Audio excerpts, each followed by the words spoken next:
Good morning, everyone. Happy Friday. It is July 26th. Lisa Dillon here with you on this finally Friday morning. We'll get our weekend forecast in a moment, but of course, we always like to remind you we're live on Facebook every weekday morning.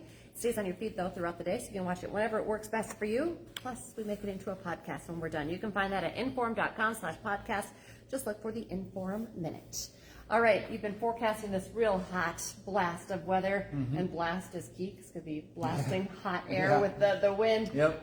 So what can we expect today? Yeah, so windy again, just like yesterday, maybe a little bit windier in a few spots. More heat, more humidity, so a little bit hotter yet, and also more humid, so just getting, generally more hotter. That's just the way it goes there with that south wind, it's pumping in more hot air. A heat advisory is in effect from noon till 9 p.m. tonight for most of the Red River Valley. Due to heat index values, and you factor in that heat and the humidity, you get feels like, or heat index values near 100 degrees. So, wow. Okay. Yeah, it's pretty toasty. Thankfully, though, I think that breeze will, at least if you're outside a lot today, to make it feel, a little cooler. But, there's only so much you can do to make 95 degrees feel cooler. So, hot one. Moving on into the weekend, there'll be a few chances of storm. It's not going to storm all weekend, like we always say, but there will be a few storms around, so something just to keep an eye on. And then warm for the rest of July. We have one cooler day. Not really cooler. Only in the lower 80s. It's all relative. Otherwise, most of the forecast, the 10-day forecast, upper 80s, low 90s, going into August and next weekend. So this heat's sticking around. And these scattered shower and thunderstorm chances, not everyone's going to see them. So, by the time we get to middle of the week, and even maybe now, some spots are probably going to need some rain. Right. It's weird to say that. We haven't said that a lot this summer at all. But, once we get these 90-degree days to keep on adding up and upper 80-degree days, it doesn't take many of those to really dry up the topsoil, and people are starting to beg for rain again. So we'll see. Well, next week does look generally dry. So. The weather app, a great resource, Storm no Tracker, matter where you're going to be at, to kind of track those showers. Yep, Storm Tracker app, it's a good one. We'll give you updates on all severe weather if there's any this weekend, which there's a potential for some just because of all the humidity. And then, of course, you can check the radar there too. A lot of outdoor things. The air show, of course, is this weekend. Lakes, to be okay, lake week. A little windy for the lake, but it's still hot and humid enough for it. And of course, there's all the some county fairs around, some town celebrations. So you definitely want to have a radar app handy. The Storm Tracker app is a good one. All right, it's free. You bet. It follows you wherever you go. All right, great. Thank you, Dillon. Okay, well, we just mentioned this, but the Fargo Airsho takes off tomorrow and Sunday, and there are some road closures you should be aware of today near Hector International Airport out of safety concerns so that the Blue Angels can practice.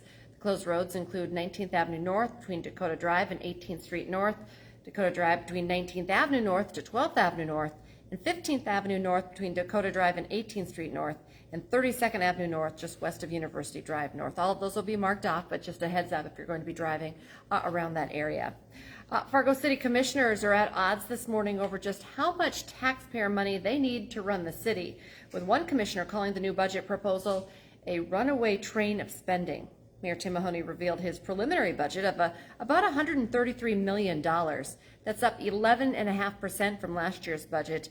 $99 million of the budget will go to employee salaries and benefits. That's up 9.5% from last year. The mayor says he wants to boost pay to keep employees from leaving, but Commissioner Dave Pepcorn says the budget is out of control.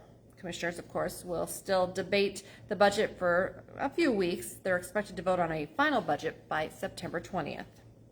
And part of that budget includes taking just over $1.6 million of tax revenue that would typically go to Hector International Airport and using that money instead to pay for 15 firefighters for the city's new fire station and 6 police officers who used to be paid for with money from a grant. Commissioners hotly debated whether to take that funding from the airport. The airport's authority board says, well, it might have to stop construction on a terminal expansion project if that money is taken. Right now, we're working to learn when a murder suspect will be in court to face formal charges.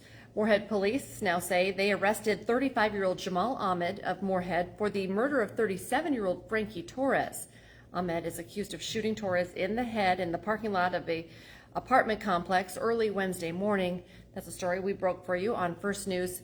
Torres later died at the hospital. Police say they are still looking for the pistol that was used in that shooting, So stick with the news leader for updates on this developing story. A horse removed from the Theodore Roosevelt National Park has a new home this morning. We've learned the horse that was deemed a nuisance animal was adopted. The National Park Service says the horse's aggressive behavior, lack of fear of humans, and an affinity for a certain campground led to their decision. Back in April, the park abandoned a plan to remove all wild horses following fierce opposition from the public, the tribal government, and lawmakers. This broke overnight, a big story. Former President Barack Obama and former First Lady Michelle Obama have now endorsed Vice President Kamala Harris for president. Maybe not a surprise that it was made, but it has been several days since the announcement was made that President Joe Biden was not going to be running for re-election, and we had not heard from the Obamas. Well, early this morning, the Harris campaign released a video of a call between Harris and the Obamas about the endorsement. The Obamas, of course, like I mentioned, did not immediately endorse Harris after President Joe Biden announced he was dropping out of the race. That happened last weekend, so we're nearing a week. A source says the former president believed it was important for the Democratic Party to have a legitimate process for delegates to select a new nominee, but he thinks Harris is off to an impressive start. Harris has secured the support of enough delegates to win the party's nomination.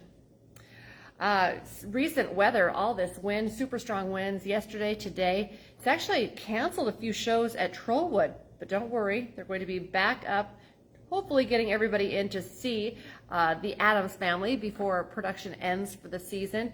If you had tickets to one of the shows that was canceled, you can go to our website to find out what is happening right now, how you can get to see the show. Just go to inforum.com. We have all of the details there, plus more information on some other events going on this weekend as well.